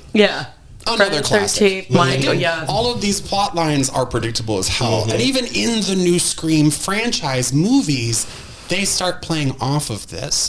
Because I will say this, there are 5 stages of grief. And there are currently 5 generations of Americans on the planet. And the 5 stages of grief are denial, anger, bargaining, depression, and acceptance, right? Okay. So you have the remnants of the silent generation who are in denial about economic changes, planet changes, everything. Really, it's all just the kids' fault, and everything's great. You know, America. Then you have the boomers who are in anger. Right. You have Gen X who is in bargaining. They're like, if you just fucking leave us alone, everything will be fine. We're trying to fix our own shit. We're trying to take care of your own stuff. Just leave us the fuck alone. And I love recently on like TikTok, there's like the past year, Gen Z was like, all this millennial and boomer discourse, how come nobody's come for Gen X? It's my because favorite Gen Z series. is obsessed with Gen X. So like, and I love all the stitches of like Gen X, whoever, parents, whoever, doing 50 things at once while they're making this Instagram, TikTok, reel, whatever it is. And they're like, because slams door, we slams thing, we're bam, the last bam generation, bam, to fight you in the street, bam, and not tell our parents about it. Do not come for us. And millennials are in the depression. We are so sad about the fact that we were told all of these wonderful things could happen. And I don't think that we were promised all of these things in some kind of gotcha. No. We were told these things because that's what worked for our parents. They were like, you grow up, you go to college, you do this timeline, and I promise you that things will work out for you because that's our personal experience. You get married in your 30s, you settle down in your 40s, you get a hip replacement in your 50s, blah, blah, blah. Right. And then you have Gen Z, who are in acceptance. Because now, even as I try and relate to like the younger adults around me, I'm like, but the planet is dying and the economy is crashing and the housing market is terrible and the jobs are awful. Aren't you sad about it? And they're like, yeah. And then they do a TikTok dance. Like, They don't care. We know it's all ending. Yeah, they have completely. They can't, and that's also why they're not interested in going to college. That's why they're not interested in these awful break your back kind of jobs. They're not interested in really like millennials. We're still trying to be like, I can save this rag because it'll help the whales. Yep. Whereas Gen Z is like, nah, fuck it. I'm just gonna buy all this shit off of Temu. Yep. Like, so, you know, and that's not all of them. That is not a universal experience. But so whenever it comes to like bringing that back to pop culture and gatekeeping, because that was totally a point that I started with. What I really want to say about that is that like whenever it comes to people tapping into the mass amount of employed adult millennials now who do not have a lot of kids. We are one of the biggest generations. Huh? Why bother? Why bother? Yeah. We're one of the biggest generations of Americans, but we're also one of the ones having the least amount of offspring. We're not even marrying. I don't know. We're not even marrying in numbers like our parents. We're not marrying in numbers. Right. No. We're choosing the battle between men and women right now is amazing. I don't even know how to describe it. It's the most amazing thing. I wouldn't describe it as a battle. It is. I wouldn't either. It is amazing to watch in real time. Yeah, but what happened to us in our childhoods was there's an entire generation of like children out there who can literally beg their parents, who were the boomers, and we're again one of the biggest generations of most successful earning people during a economic boom to spend money on their kids. So now that millennials are of age, they're tapping in on that nostalgia factor. They're like, how can we get this group of adults who have degrees but not a mortgage, degrees but a lot of debt, they don't have children, our pets are our children, our plants are our pets. That's a common millennial joke. Now, let me tell you something, millennials and their pets or their children or their children. Both. Oh my God, you people are extreme. I know that we talked about this earlier. And how dare you say that to me on today, the day of my cat's quinceanera? Your kitty cat's 15. Oh yeah. Amara's got cats. She's big on cats. I am not. I love Megabyte. I don't like mammals.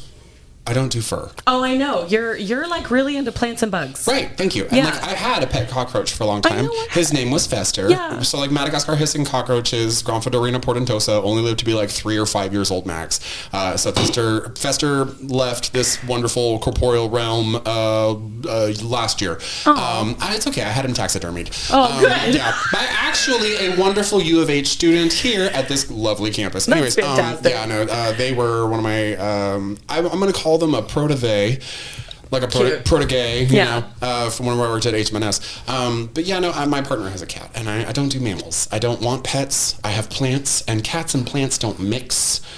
There's a ton of my plants that I had to say goodbye to because of that little furry bastard.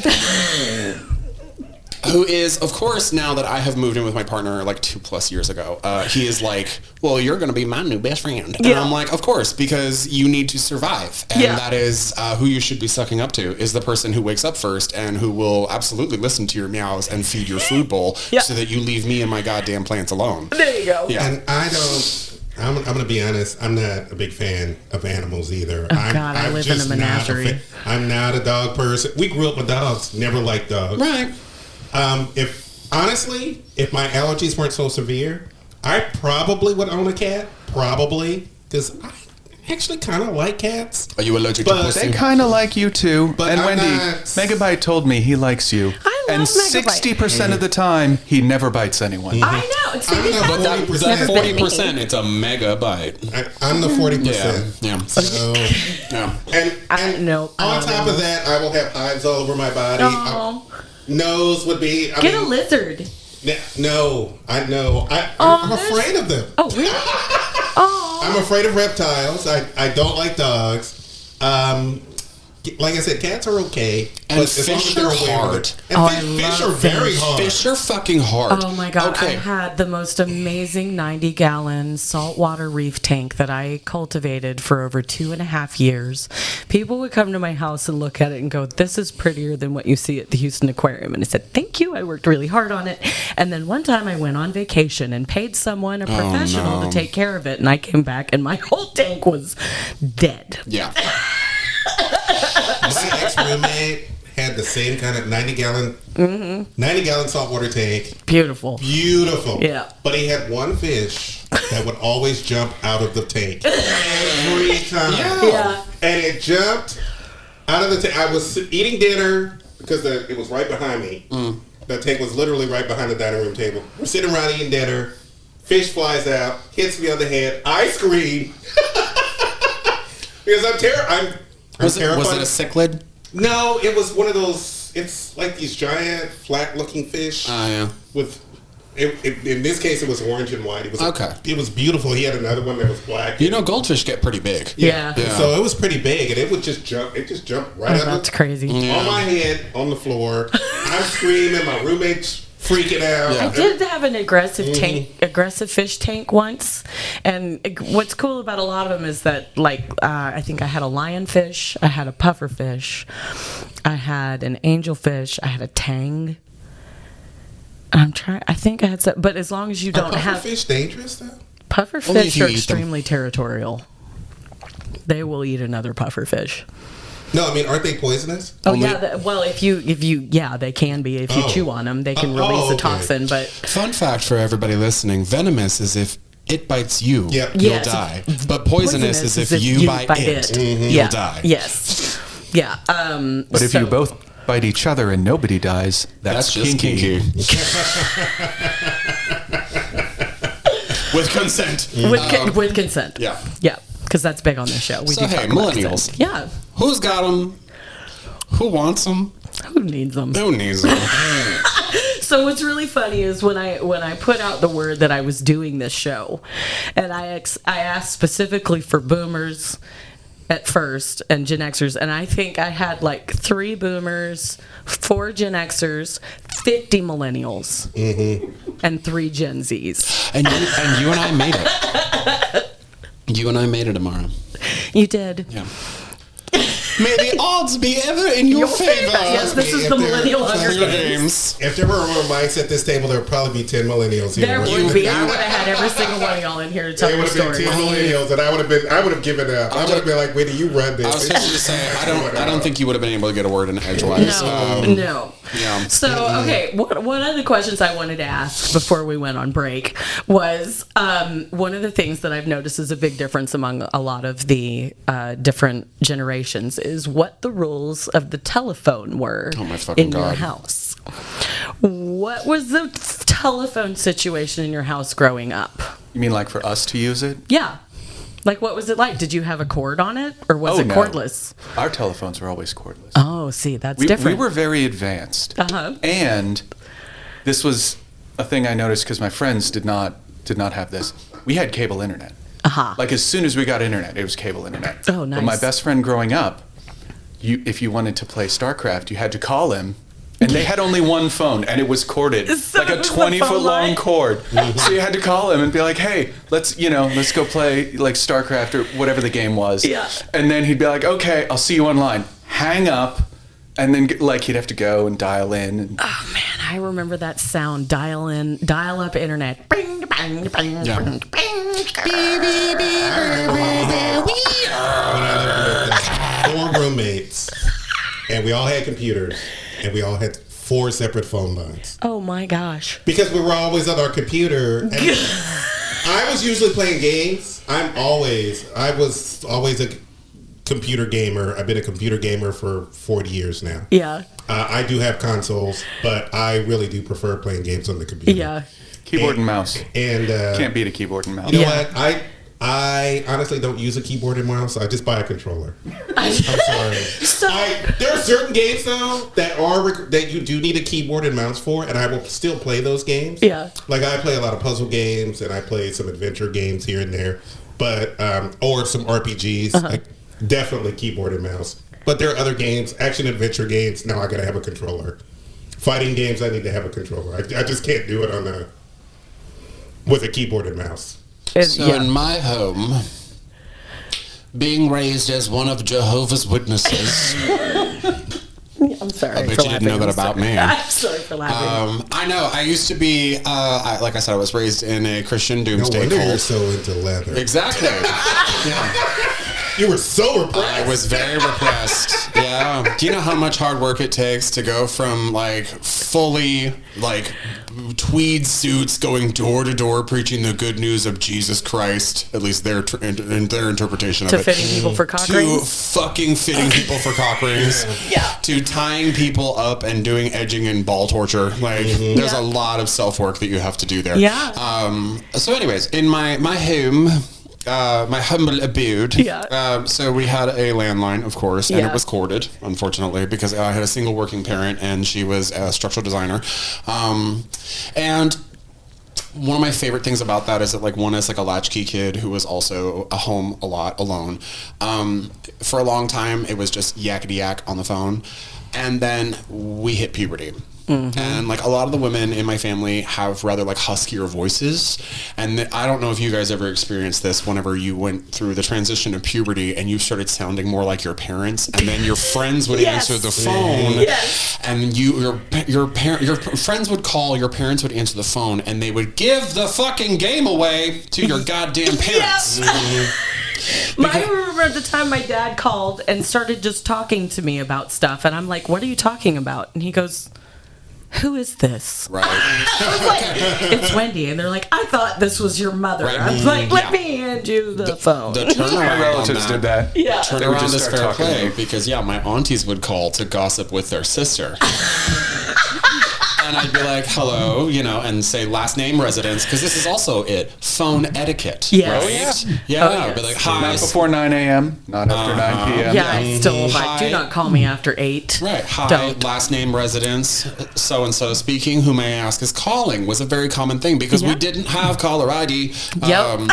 And so one of my aunties would call and they'd be like, blah, blah, blah, blah, blah, blah, blah, and tell me all the family tea of so-and-so did this, or you will not believe what, like, your sister did, or just yakking away at me.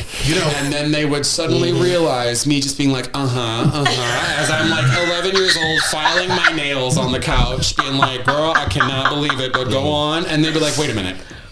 Martin? And I'm like, yeah, who did you think you were talking to? They're like, where's your mother? I'm like, she's at work. Like, what? Don't stop now. This is getting juicy. So My stepmother and her sisters were experts at three-way calling. okay. Experts. Okay. At three-way that. calling. I was actually going to talk about this because please tell me that both of you have seen Mean Girls. Oh, yes. Okay, so this is a lovely indicator as well of like which generation you're from, because I ask you like, what's your pink girl movie?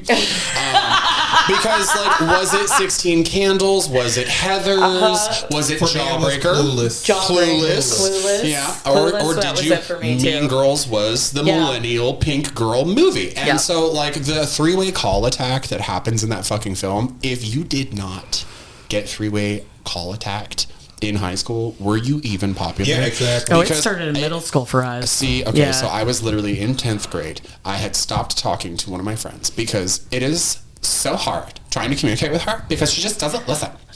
And so my other friend, let's call her Amanda, because they're always like Amanda's, Brittany, Ashley, Jennifer, the millennial names.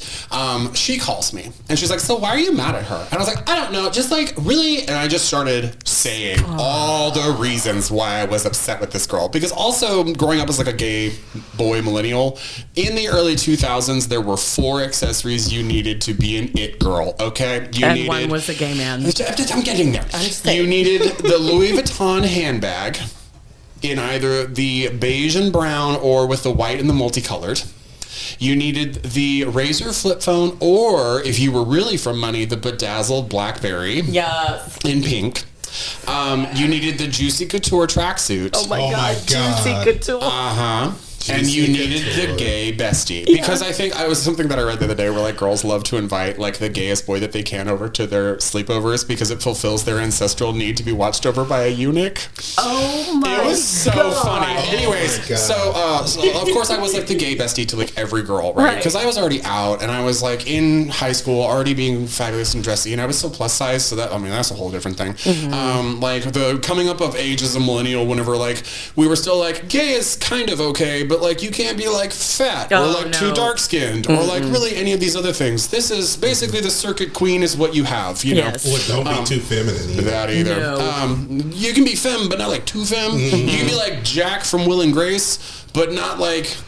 Even for a lot of people, that was still too far. Yeah, it was more like Will from Will and Grace. Right. Yeah. So then, of course, as Amanda is getting more and more into the details of it, and she's like pulling more information out of me, and I'm just like really letting it rip, is whenever I hear the other girl's voice on the phone. And she's like, well, if you had so many problems with me, and I was like, are you serious right now?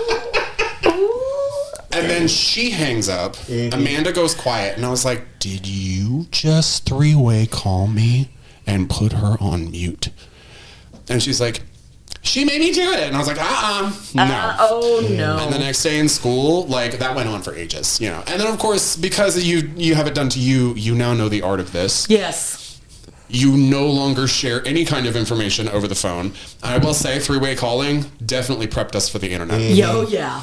Like, oh, yeah. You know what? I think about that all the time because, like, the amount of your lives that are public is astounding. Like, if we had cell phones when we were young, growing up as Gen X, we would all have been in CPS custody. Right. They'd be like, where are the parents, right? They're all in jail. Yeah, but like, at least one of them. Yeah. It's so funny to me, like the things that y'all have to be careful about now, like the things that I have to talk to my kids about, where like sexting. Right? Oh, yeah. Sexting is a thing. But right now, like the laws haven't caught up. So if a kid sends another kid their age a nude picture, they can still and will be prosecuted for child pornography. Because the first kid's under 18. Yes. Yeah. So, and not only that, but you're distributing child pornography to a minor. Yeah. So, not only that, but you're harboring child pornography on an electrical device, and how many images you have is how much data you have of it, which is tallied up and added to your sentence. Yes. Yeah. And this is something that I've had to talk to my kids about. I'm like, I know you want to. I know everyone else is doing it. Please don't. But do not do this. And let me tell you why. Because I can go in the cloud right now and pick any picture off your phone that you've ever taken. And they all went, what? And I was like, oh, yeah, it's on the iCloud. Yep. I can get anything you've ever said or done. Oh, yeah. And they were like, and I was like, should I go check? Yeah. See, and that's healthy, gentle parenting. Yeah, I'm like, is letting them know, like, this is where the boundary is. Yeah, I'm asking you not to do this, because if you do, here is the result. These are the consequences. These are the consequences. And this is how we have to deal with this now. I won't beat you. The government will. No, I'm kidding. Exactly. Right. And this is why I like cartoons. This goes back to the nostalgia thing. Yeah. Yeah, things were much simpler in the world of Steven Universe. Give me some Fairly Odd Parents.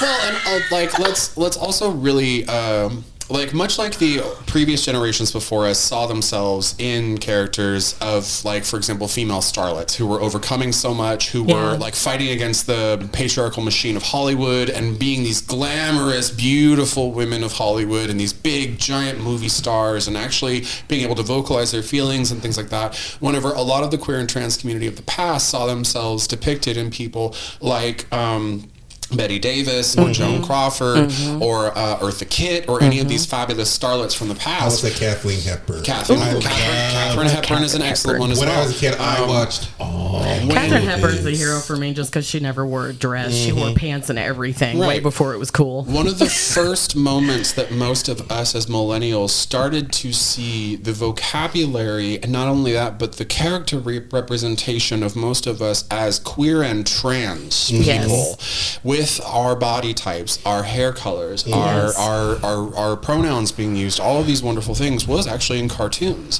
The birth of this wonderful cartoon, which is one of my all-time favorites that came out actually whenever I was close to being an adult, The Marvelous Misadventures of Flapjack, is what spawned, it was on Cartoon Network, it's a very cute show, but it is what spawned the entire world of artists and creators like Rebecca Sugar being able to create Steven Universe. And Steven Universe stands now as a queer trans moment where, like, you have non-binary characters, you have femme-presenting characters who are in love with each other.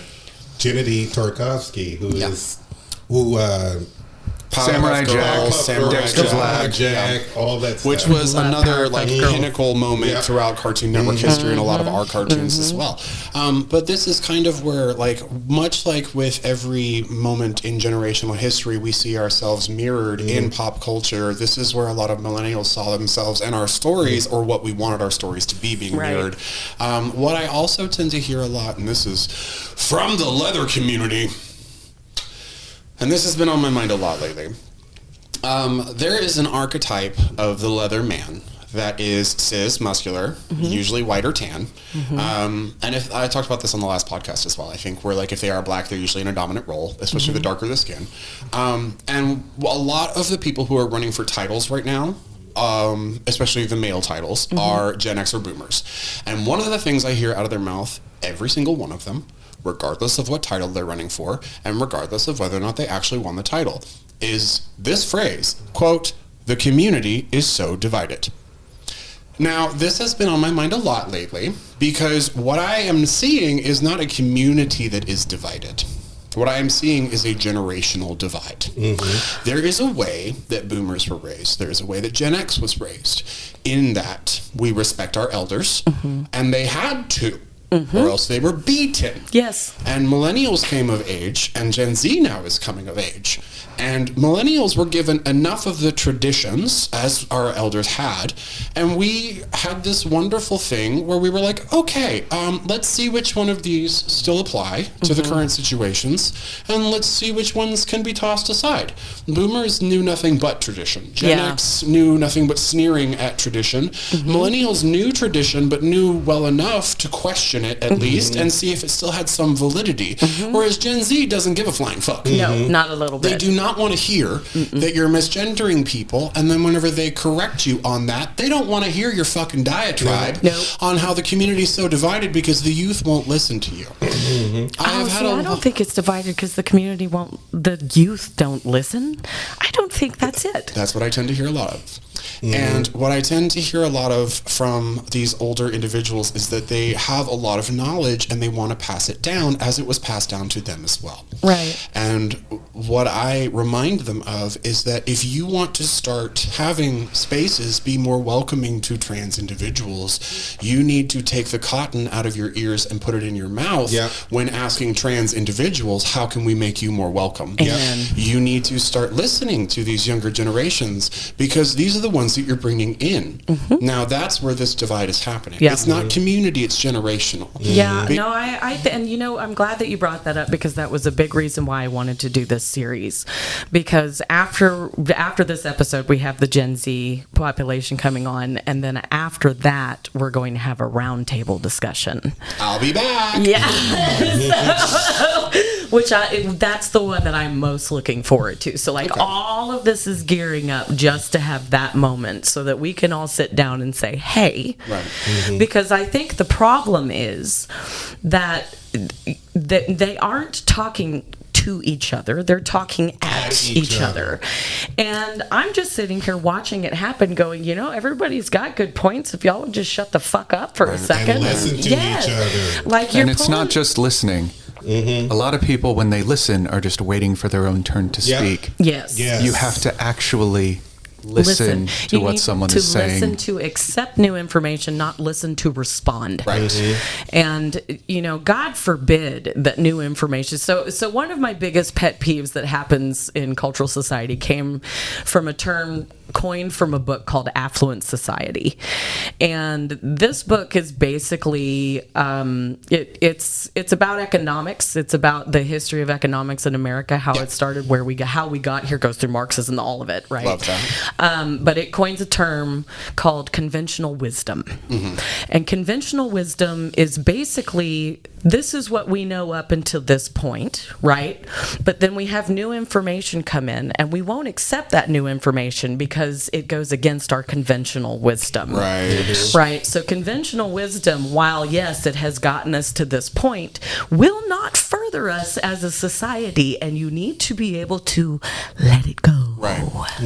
I once heard that the most dangerous phrase you can use when describing how to do something is, "This is the way we've always done it."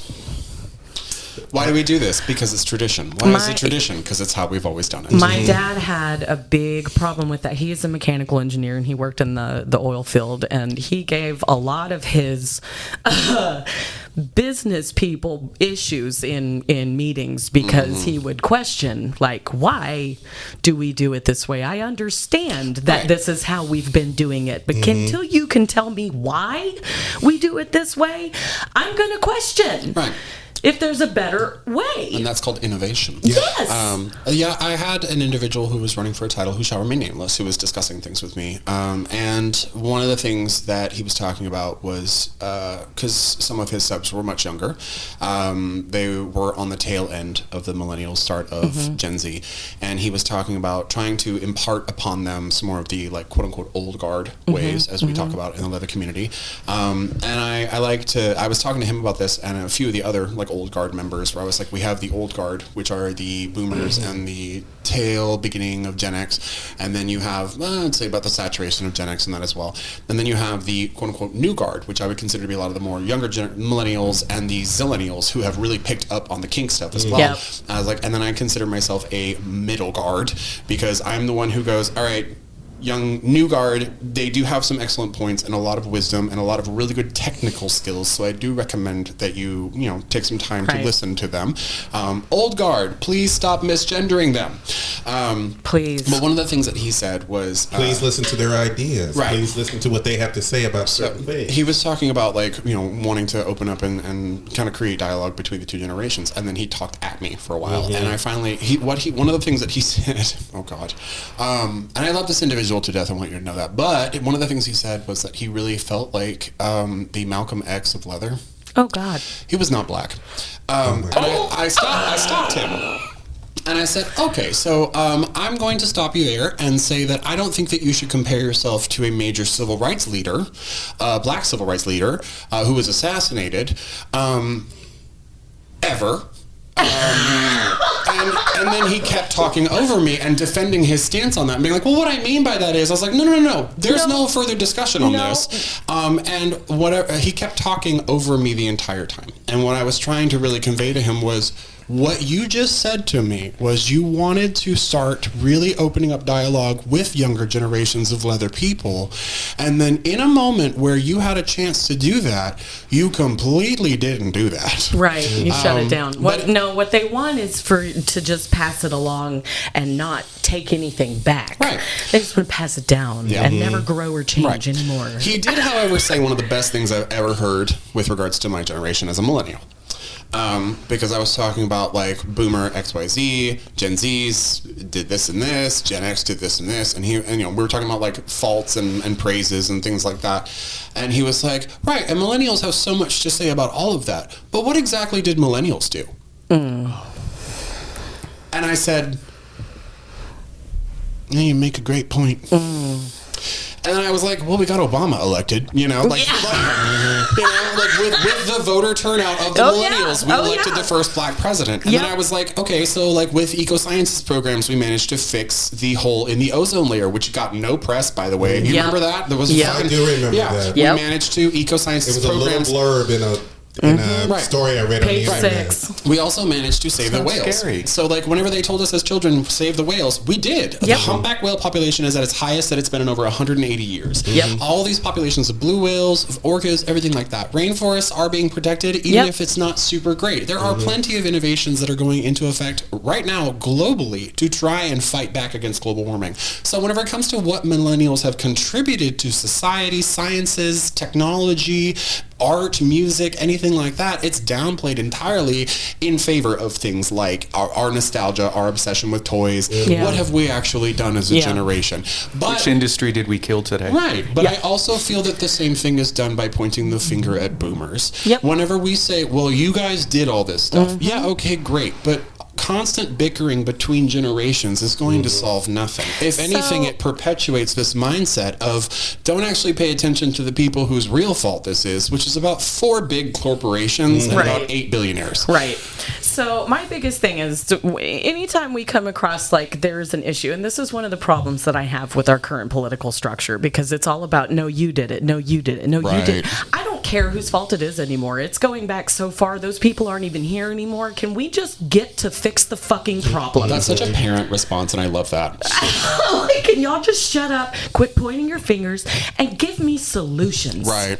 Mm-hmm. I want solutions. We know what the problem is. We know it's a problem. It's And we all of our Everybody fault. knows. And you know it's a problem over and over and over Where again. is the Where are the solution? solutions? Also, Bring a solution. Trying to find out whose fault it is, newsflash, it's all of our Our fault. fault. Yes. It's Look in the mirror. every individual, every generation, it's all of our faults. We all contribute to this in every single way. Yes, some people contribute more than others. That does not fucking matter, because I know why we started using the guillotines in the French Revolution.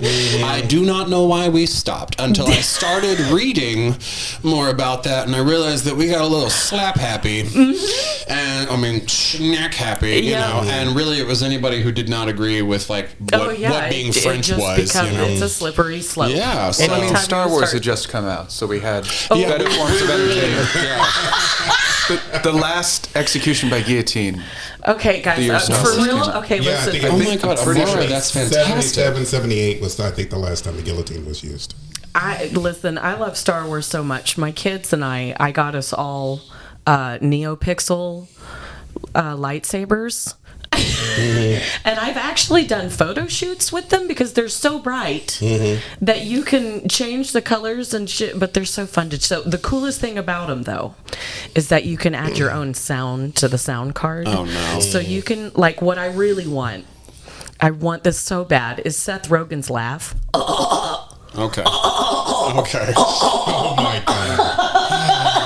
Oh my god, no. Wendy, Someone let's did talk Pikachu. later. We'll talk later? Okay, good. All right. Yeah, we will The talk Cardi B later. sounds. Oh No. my God, I said something so mean about Cardi B once, and I feel terrible about it. But it Why? was such She's a good rich. dig. No, because but I hate dogging artists, and I fell right into the trap just because I had something funny to say, and then I immediately felt like a dick for saying it. That's fair. Also, dogging women. you yeah, know? just in like general. Why do we do that? Okay, That's speaking over. of, right now, currently, all over Instagram, Facebook, Twitter, all of them, everybody is talking nonstop about this fucking, the Barbs versus the Stallions, Yeah, right? uh-huh. Okay, so I literally have seen so much, against my will, non-consensually. Against my will. About the Nicki and the Megan Thee Stallion thing. I don't know Yeah. anything about it, but you know what I do know? My district representative's name. I know the name of my Congress people. I know the name of my Congressional Hearings Board. I know the name of the judges in Harris County. And I want to request from now on that if we are going to be so obsessed with pop culture as a way to escape from the hellscape that we have found ourselves in as a community and as a country and as a people, could we please at least pay attention to who the hell is making the laws that are making our lives so much hell? Because yes, I'm sure what Nicki Minaj said about Megan Thee Stallion and her dead mother and big feet or whatever is just so riveting. But I need us to remember the power that we have as two generations of youth who are sick and fucking tired of not having bodily autonomy, of not having gender equality, of not having racial equality, just all of these things that we could very easily retake over like we did in the 2008 election. I was fresh out of high school when that happened, and I remember like Vote or Die. I remember all these things because they straight up were right at Millenials. They were like, please, we need your vote. Oh, yes. And we managed to create the biggest blue wave of like liberal Democrats. Yep. Yes, two-party system sucks, blah, blah, blah. Yep. But like, I mean, it was one of the biggest moments for us as a generation where I was like, yo, we straight up elected the first black president. We can do anything. Yeah. And then they were like, not with $150,000 of debt. You can't. Yeah. So. Yep. Well, this was the most interesting. I got to talk with millennials. Are you tired? No, I'm actually. You know what? It really goes back to what was said earlier. What have millennials done? And I literally just listed off all the things that millennials have. I'm very grateful for a lot of things that millennials have done. I'm very grateful for the fact that I'm now taking care of my mental health. What have we done, Joel? Oh, yeah, And no, that's a great point. That's a great point. We did actually talk about that earlier. I now question gender. Yeah. And I know the pronouns. I know all the stuff that I need to do. I'm learning, and that's what I love. Yeah. I love the fact that, and this is what the next generation is supposed to do. It's supposed to teach. Yep. On a certain level, it's supposed to teach how they want And us evolve. to see the world. And one day, millennials, we will be the boomers. Yep. Our terminology will be right considered now- offensive. The things that we say will probably be racist, transphobic, bigoted, etc. And Yep. you must be ready for this day. If they made skinny jeans unattractive, they can make you outdated. Actually, I looked fantastic in skinny jeans. I'm sure you thought you did. Oh no, I looked fantastic. It's not that I thought I did. I know I did. The moose knuckle that I was wandering around with in those days should have been enough to put me away for life. Oh, it was the first time I ever had an ass in jeans. It literally was the first time that I got complimented about. I've always Whose been was told that it? I have a flat ass. Yeah. I But as soon liked as I put tight on skinny jeans- I liked tight jeans until I got fat, and then I realized I looked like an orange on I toothpicks. know. I was like, Well, see, again, whenever you have the conversation with Gen Z, you can thank them because they have brought back both mid-rise and high-rise and wide leg. Yes. And oh my God, boot cut Yes, is back. I love boot cut. This is my favorite thing about being a millennial. I know. are that we we're talking wrapping up. 90s boot cut with the... No, girl. We are talking. You know the jeans. Actually, this is the best thing about being a millennial. And I'm now 35 years old, which is officially middle age because your life expectancy is 70. All of my stuff is officially retro. Oh, It's cool. over 30 years old. So now all of my fashions are back. And I Honey, can't you wear the never shit from went my out of closet. But I style, know I though. didn't. But like literally, whenever I shopped for pants during that era, I feel bad for coming of you, age literally. during like the Zombie and bitch era of skinny short people Yes. versus now body positivity. That's another thing that my generation really pioneered. Yes. Model inclusivity, racial inclusivity, all these things that we demanded to see Yes. the people gave us. But like whenever I shop for pants now, and it's like wide leg, high rise, mid rise, flare, Yeah. boot cut, Yeah. thick thigh. You got a buddy? We got you. And I'm like, I thank you because I do have a buddy, Yeah. and I do not want to look like a potato on toothpicks. Yeah, but that's me. Well, it's late. This is the latest we've ever done a show. I fell asleep an hour ago. We y'all. straight up said we were just going to do an hour, and it's been like, what, an hour and 49 minutes and 17, Bye. 18, 17, 19 seconds. I seconds. hate you guys. But I'm going to end the show like I ended the other shows. We're done. I'm out. Bye. Bye.